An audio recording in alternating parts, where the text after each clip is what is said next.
Batman number 154 brought a lot of intense moments. There was Bruce attacking a protester, Bruce's long-lost brother is arriving, and it seems Jim Gordon made a huge mistake. What exactly did Gordon do? Stick around until the end of the video to catch all the details from the issue, and let's theorize about what's coming next. Welcome to Comic Chronicles. Batman number 154 was written by Chip Zdarsky, with art by Carmine Di Giandomenico, colors by Tomomori, and letters by Clayton Cowles. The story continues the new arc titled The Dying City, placing Batman in a position where he has to deal with various social issues while being criticized for his good intentions. Let's check out everything that happened, so make sure to hit that like button and subscribe to our channel as it helps us grow even more here on the platform. Thank you, and let's dive into the video. The story kicks off with Gotham police investigating Mayor Nakano's murder. Batman and former Commissioner Gordon arrive at the scene and talk to Detective Bullock to figure out what might have happened. Next, the Dark Knight examines the crime scene for clues while speaking with Nakano's assistant. She tells Batman that the former mayor recently had conflicts with several people. One of them was Edward Nygma, and the other was someone named Leonid Kull, someone who always seemed to get Nakano riled up.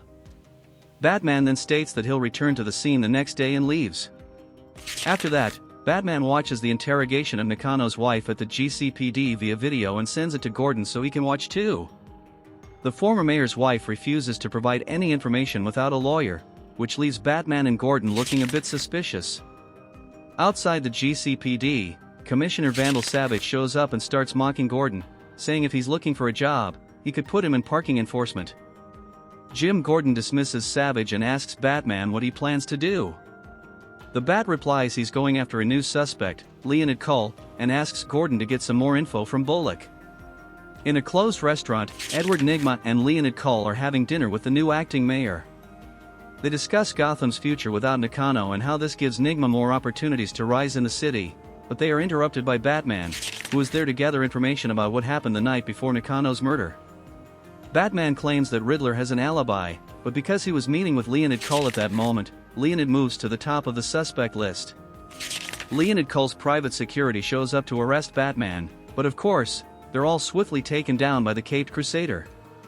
Batman finds a button that actually bears the emblem of the Court of Owls on one of the guards. He realizes that Leonid is the new leader of the court and possibly, they had taken Nakano's life so that Nygmatech could advance without obstacles.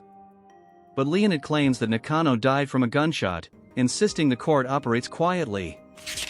Far from there, the Dark Knight heads to the morgue to investigate Nakano's body in search of any clues.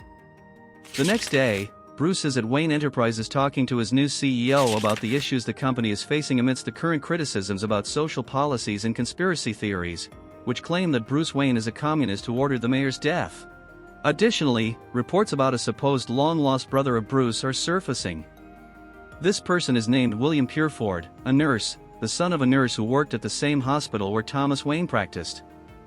Bruce could request a DNA test, but that would lead to terrible publicity.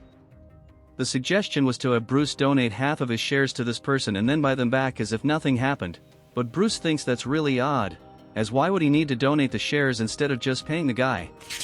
Afterward, Wayne visits Leslie Tompkins to learn more about this supposed lost brother.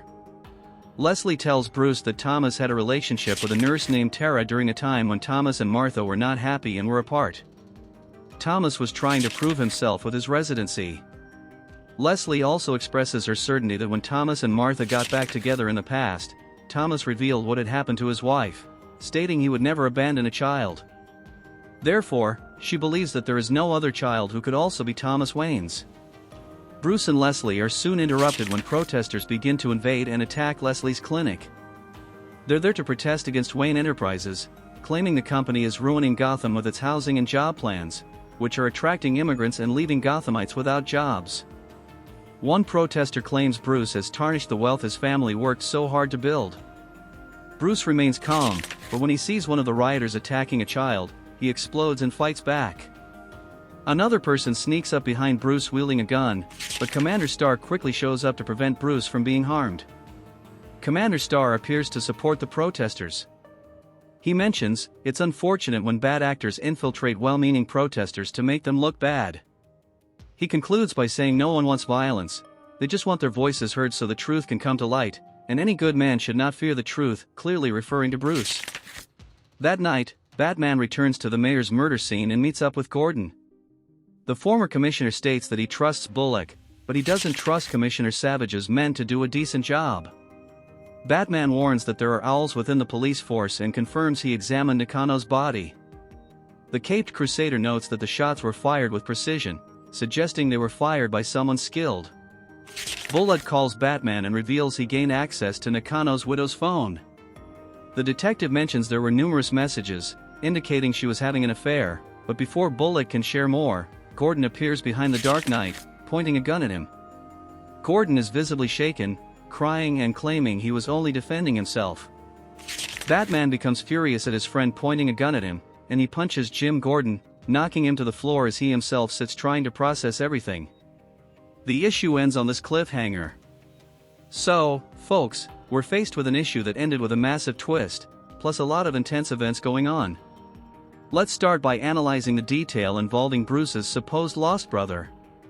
This storyline has been addressed before with Lincoln March. Could Commander Starr actually be Lincoln March returning and plotting something alongside the Court of Owls? It seems like things are leaning toward that conclusion. Honestly, I'm not a huge fan of the stories introducing the idea of Bruce having a long-lost brother, but we'll have to wait for the conclusion of this arc to see what the writer intends to explore. Everything is revolving around characters pushing themselves to their limits, harboring hatred, and even committing atrocities. Is there something or someone behind this? I believe having someone responsible will veer away from the more grounded narratives, and I'm not sure if the court being the main culprit will come off as interesting. That will depend on Chip Zdarsky's approach to the court. Here comes the Court of Owls making another appearance on the channel. They're clearly in high demand for stories and fan theories. Honestly, I hope this arc wraps up well involving the Owls, as simply using the court as a manifestation of the hatred people are feeling could be a poor decision in the end. I really hope that's not the explanation. Another point we could discuss is the possibility that Zdarsky wrote this plot to draw a parallel with recent elections in the country, perhaps these stories addressing social political issues coming out during this time. As for Gordon, I see three possibilities. The first is that Gordon somehow got involved with Nakano's widow, and they had a fight that turned deadly for the mayor. The second possibility is someone manipulating Gordon, similar to the way I mentioned the wave of hatred that may be hitting Gotham, but honestly, I hope it's nothing like that. The third possibility is that someone blackmailed Gordon in a way that left him feeling trapped, leading to an altercation with the former mayor. Batman number 154 was intriguing.